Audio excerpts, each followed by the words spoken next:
Today we're going to create a sculptural wall hanging inspired by India and a special festival called the Bikaner Camel Festival that takes place each year in January in honor of the extraordinary and resilient animals that support the city's early survival and propels its growth, the camel.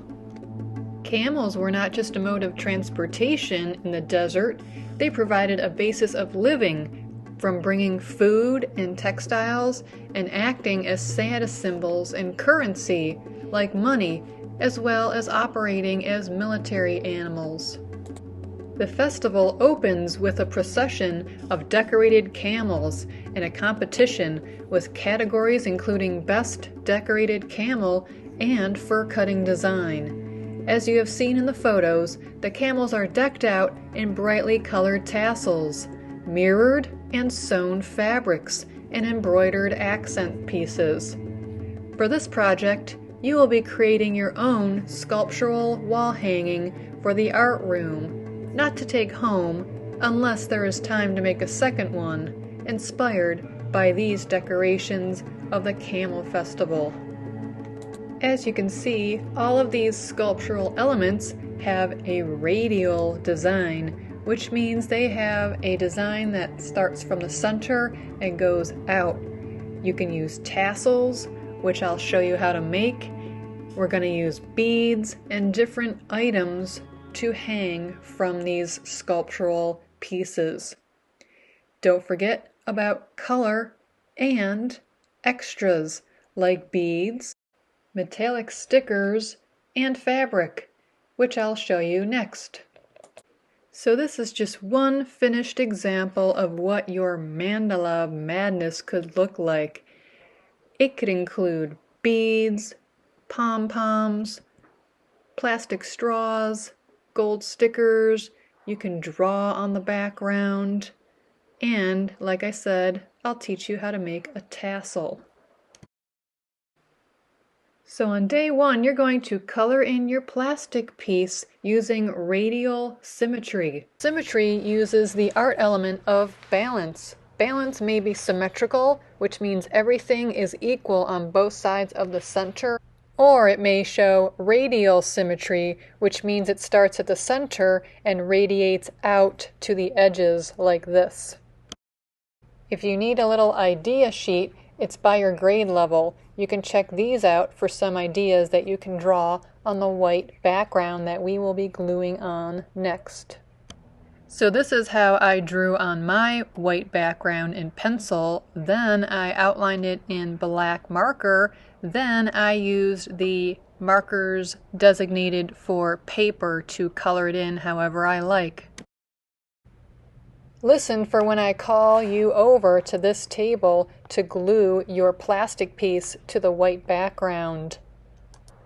Yes, it's true. You can still color it in with Sharpie when it is glued to the white background. This might be the end of day one, and if it is, your plastic circle piece must be glued to the background square by the end of day one. When you're done, it goes in your class box on this cart, which is right by the smartboard.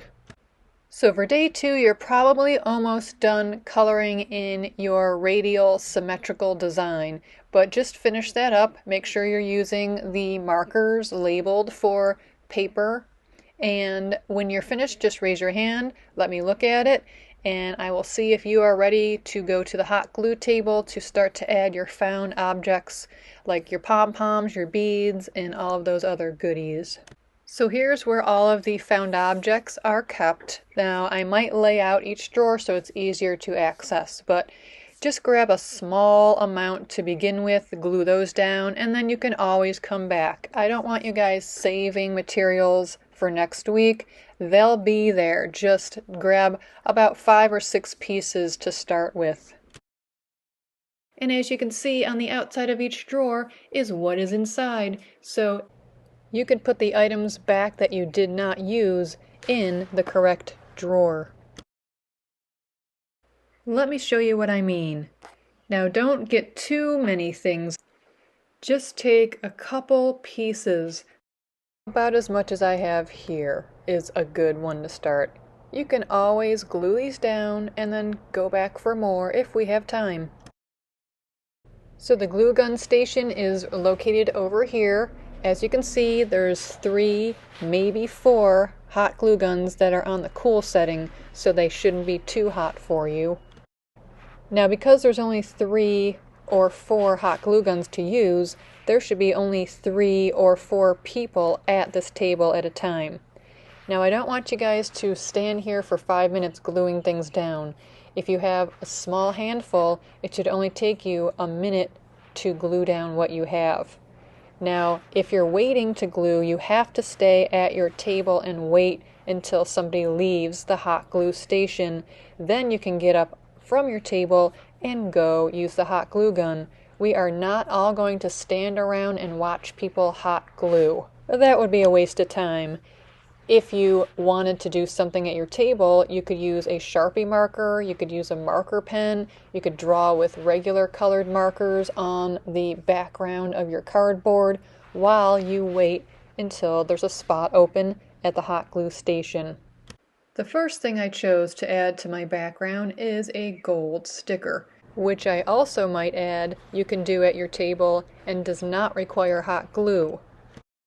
So the sticker part isn't sticking so great, so I took off the white shiny pieces off the back and then used a glue stick to stick the rest on.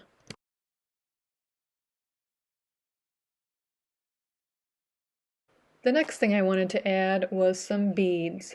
So I came up with a solution because I wanted to put the beads around the base, but it was really difficult to get close, so I had to put them farther away like that.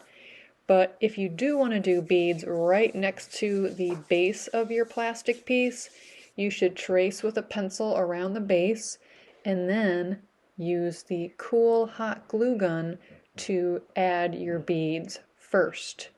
Cut them to the size that you need. Then go to the cool hot glue station and glue them down. You just need a little dot about 4-finger width away, and then place each bead onto that little dot of glue. You do not need to do a whole line of glue to glue these beads down.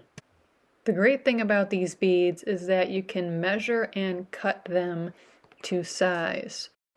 If you have a small section like this, you have to put a dot of glue at the end and the other end so it will exactly fit on those beads. Then it will fit your plastic piece with no problem. Bring it over to me and I will hot glue your plastic piece to your cardboard. Now if it's too late and you forgot that you wanted to do beads close to the base, you can also measure with a pencil and lightly draw a circle around the outside edge about that far away, and it's no big deal to go to the cool hot glue gun and glue down some beads a little bit farther away.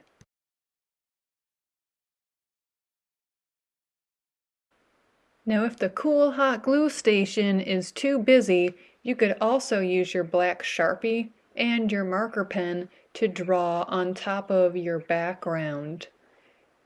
Remember, we're going for a radial design, which means it starts in the center and goes out to the edges.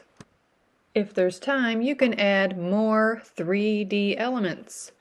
These are cut plastic straws that I kind of moved around to see where I liked them, which is called arranging. Now, as you can see, I'm just using one small dot of cool hot glue to attach these very lightweight pieces. Then I'm attaching more pom-poms.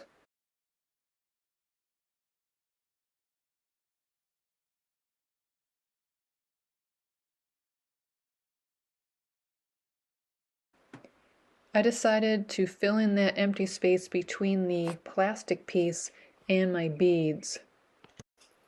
If you would like to add some fringe, go to the scrap paper bin right under the smartboard to grab a piece of paper or two to cut some fringe. The easiest way to cut fringe is to measure the side that you want to have fringe on, and you can fold it in half to make half the work. Use a glue stick, and I like to ruffle the fringe a little bit so it kind of stands up.